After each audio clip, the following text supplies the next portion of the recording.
Huh. No. Ooh. Welcome to the world of Mime Over Matter. McFarlane Toys, DC Universe, The Last Night on Earth.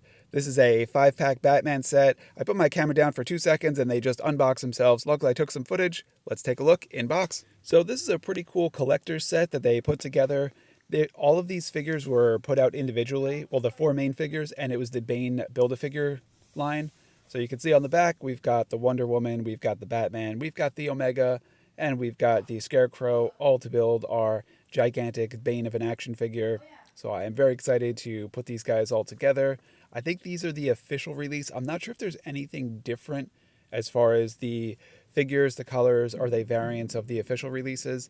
I'm not as familiar with the other line because I have this and I'm happy with this. So that being said, let's slice it open and take a closer look about the packaging inside, which it's McFarlane. They put a little bit of extra love into their packaging and display, and I think you could already tell that this is going to be no different.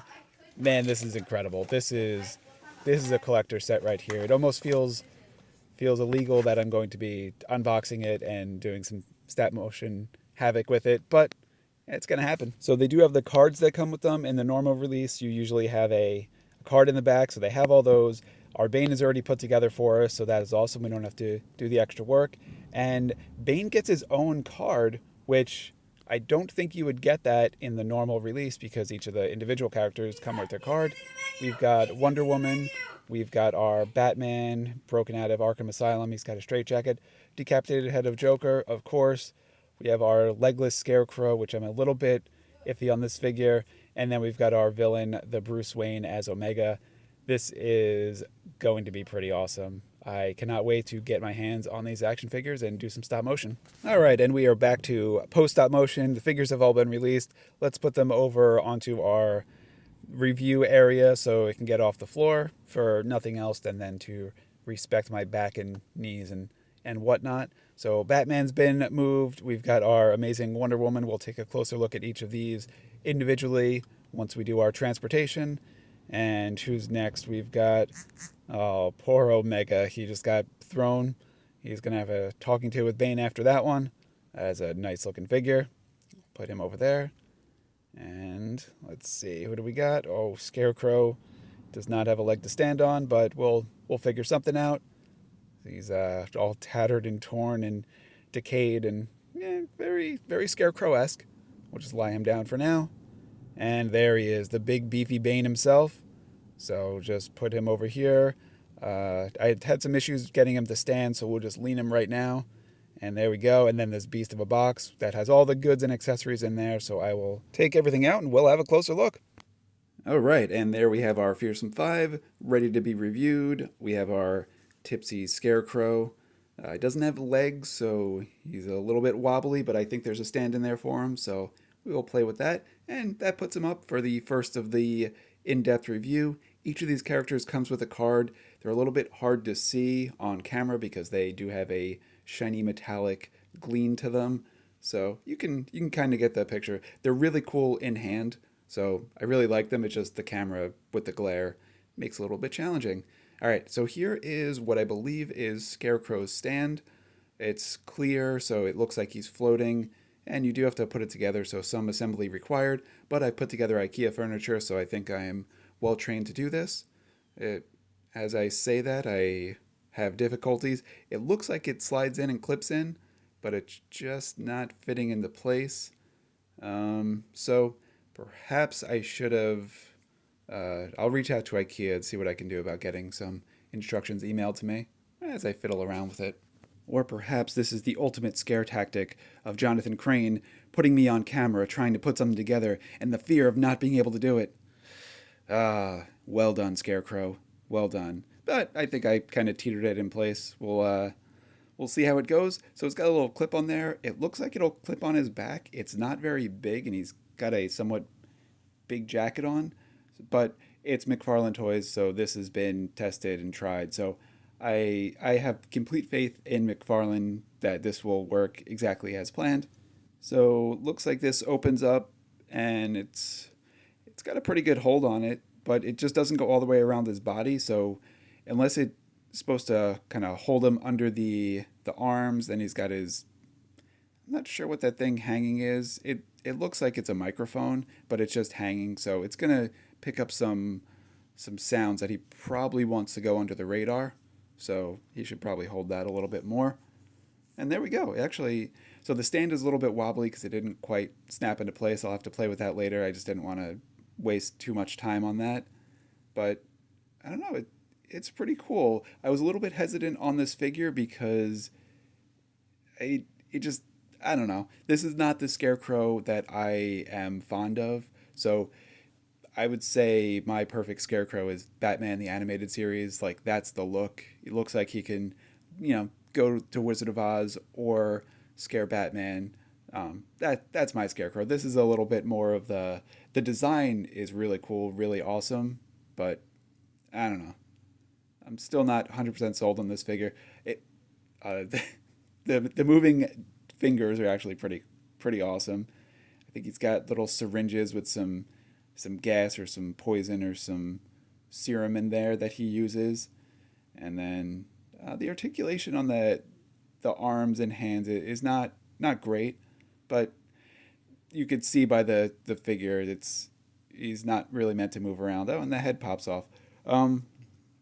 So he's got his nooses coming loose, and let's see if we can get that back on with the like helmet bag thing over his head. It makes the head not really mobile and pops off, and the stand is not the greatest.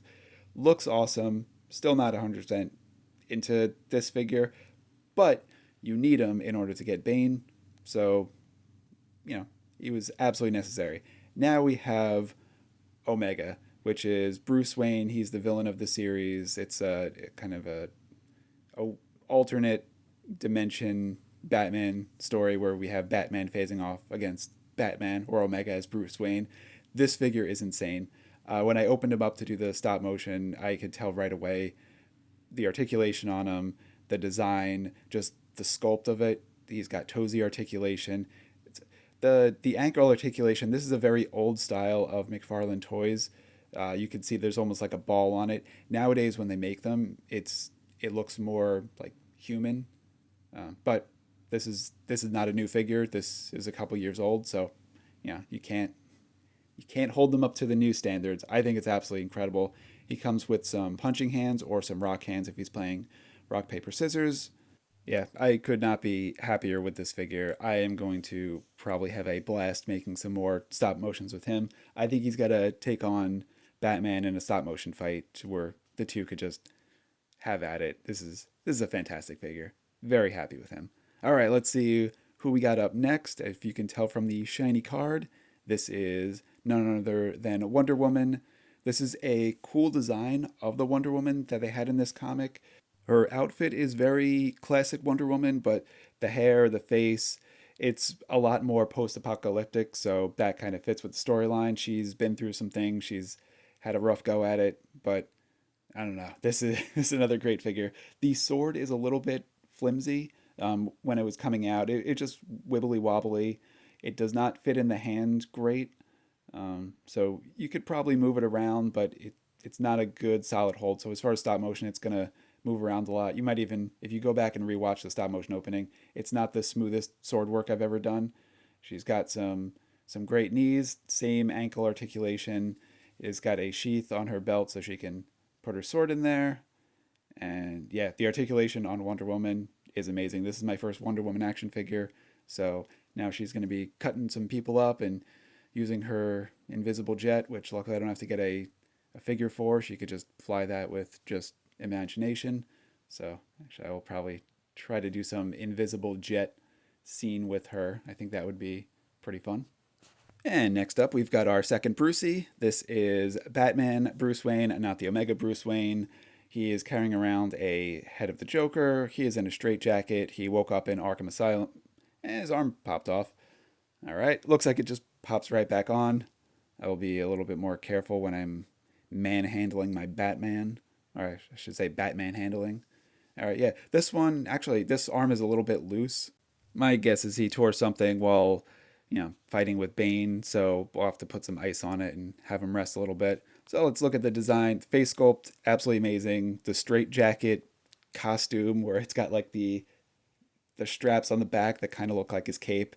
It's actually really, really smart of a design. I mean, it's the comic design, but it's still pretty amazing. I do appreciate that. We've got those ball ankles that just look weird with the boots, but like I said, that is an old design, so we're not going to fault him for that. It's to get the best articulation at the time out of it, not necessarily the look of it, just the movement and mobility. He's got toesy articulation on the boot, and he comes with a baton. Haha. No Adam West style naming convention required. I actually really like this accessory. It looks like he took it off the guards. He's now swinging people, hitting him with it. It's his. I don't know. He's. I love this weapon. It's just so simple, but it looks so cool. So I'm very happy that they gave him that. And then his other accessory, he's got Joker's head. Because why not? It leads the way. It's like Batman's Rudolph. And we all know how the song goes, laughing all the way. Ha ha ha ha ha. And that's the Joker. So who knew Joker was actually in Rudolph the Red-Nosed Reindeer the entire time? Actually, was Santa or Rudolph carrying around the severed head of Joker? I don't know. Either way, back to the review. This Batman's up there with Wonder Woman and Omega as just three incredible figures. And now we've got the fifth of them, our Build-A-Figure piece. This is the card that comes with Bane, which is pretty cool because if you did the Build-A-Figure, I don't think you'd get the card for Bane. So because we got the collector's set, and just looking at where Bane stands on my camera view, he is just towering over everyone else. Let's take a closer look at what we can actually fit in this frame, and then we'll zoom out a little bit. So his boots, he's got the toe articulation. He's got knee articulation, but that's about it for the legs. It pivots, but that's just really where you're putting it on from the Build-A-Figure piece. And it popped off a few times when I was working with him for stop motion, so I just wanted to show that. It's meant to be a Build-A-Figure piece, so you're getting these from the individuals and you're putting them together. So with other Build-A-Figure piece, same thing with Marvel Legends, is sometimes they come apart, and that's okay because you're doing the work, not a factory or machine. So the quality control is really on you. So one thing I am noticing as I'm trying to adjust the camera is he does not stand very well, like at all. Since he doesn't have hip articulation, you can't really lean him forward, and he's really top heavy and back heavy. And yeah, if you try to move his legs, they pop off. Maybe I can try to adjust his legs where he's kind of standing like a Ninja Turtle figure, where one of the feet is kind of arced up. I think that looks, but I don't know, he's still not standing great. Like he's still leaning back. So I'm not super excited about just that. Some of the older McFarlane figures, especially in the Spawn line, were very more like statuesque versus action figure, like an articulated statue versus a highly articulated action figure. McFarlane has then leaps and bounds in the department of articulation, but this is very reminiscent of like an older McFarlane figure, whereas like the Batman, the Omega, and the Wonder Woman are definitely the newer style. So what I'm going to try is he comes with it looks like he might go on the stand that the Scarecrow comes with. It's got a peg on it. In the comic, Scarecrow rides around on Bane's back, so it would make sense why they would share a similar stand. So we are going to give that a go and see if maybe that helps out a little bit. If he stands to the side, if he stands to the middle, Scarecrow's not going to be able to kind of hang out on there unless we actually put him on his back. Getting him on the peg is also becoming a challenge. Because the big piece in the back where the Scarecrow sits is getting in the way. I think we got something going. So I'd say that's pretty decent. Still, from mobility standpoint, he does move great, and then Scarecrow's head's fallen off. I am having all right. I am having a time with Scarecrow and Bane. Um, Not the greatest as far as usability, but it came in a pack. So the Omega, the Batman, the Wonder Woman more than make up for it. Those are three amazing figures. The other two, yeah. Wonder Woman, thumbs up. Omega, Batman, thumbs up, thumbs up, thumbs up.